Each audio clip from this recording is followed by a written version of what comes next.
अस्सलाम वालेकुम दोस्तों, उम्मीद है आप सब खैरियत से होंगे। एक और यूट्यूब वीडियो में आपको खुशामदीद। दोस्तों, आज की इस वीडियो में मैं आपको बताऊंगा कि आप अपने कॉन्टैक्ट्स नंबर जो है उनको लॉन्ग टाइम के लिए कैसे सेव कर सकते हैं। इसके अलावा जब भी आप कोई सिम जो है वो मार्केट से परचेज़ करते हैं तो उसमें आपको 32 KB या 64 KB की स्टोरेज देखने को मिलती है, जिसमें आप 250 तक नंबर जो है वो सेव कर सकते हैं।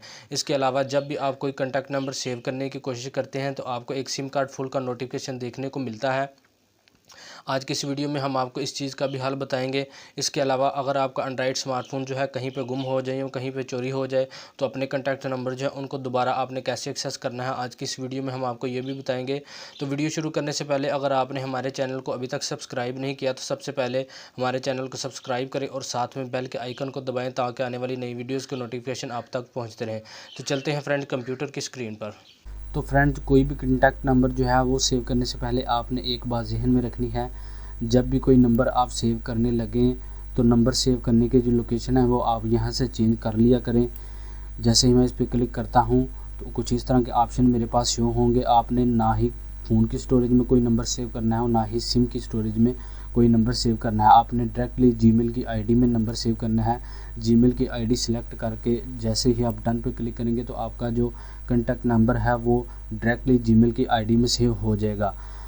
तो फ्रेंड्स, अगर आपका स्मार्टफोन चोरी हो जाए या फिर गुम हो जाए तो आपके स्मार्टफोन में मौजूद सिम कार्ड में जितने भी कॉन्टैक्ट नंबर हैं वो भी साथ में चले जाते हैं, जिनकी वजह से आपको काफ़ी परेशानी का सामना करना पड़ता है। तो ऐसी सूरत में अपने नंबर्स को दोबारा आपने कैसे एक्सेस करना है, चलिए मैं आपको बता देता हूँ।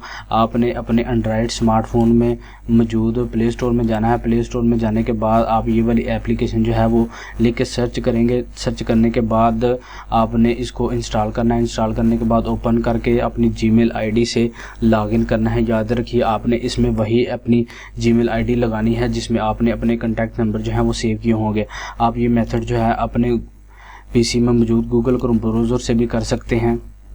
जस्ट आपने गूगल ऐप्स पे क्लिक करना है। क्लिक करने के बाद आपने इस एप्लीकेशन पे क्लिक करना है। क्लिक करने के बाद आपके सामने कुछ इस तरह का पेज जो है वो शो होगा लॉगिन करने के बाद। तो आप यहाँ पे देख सकते हैं मेरी इस जीमेल आईडी में 329 नंबर जो हैं वो सेव हो चुके हैं। आप इस मेथड से अपने जितने भी नंबर सेव किए होंगे उनको लॉन्ग टाइम के लिए सेव कर सकते हैं। उम्मीद है आपको ये वीडियो पसंद आई होगी। मिलते हैं अगली वीडियो में। अपना बहुत सारा ख्याल रखिएगा। अल्लाह हाफिज़।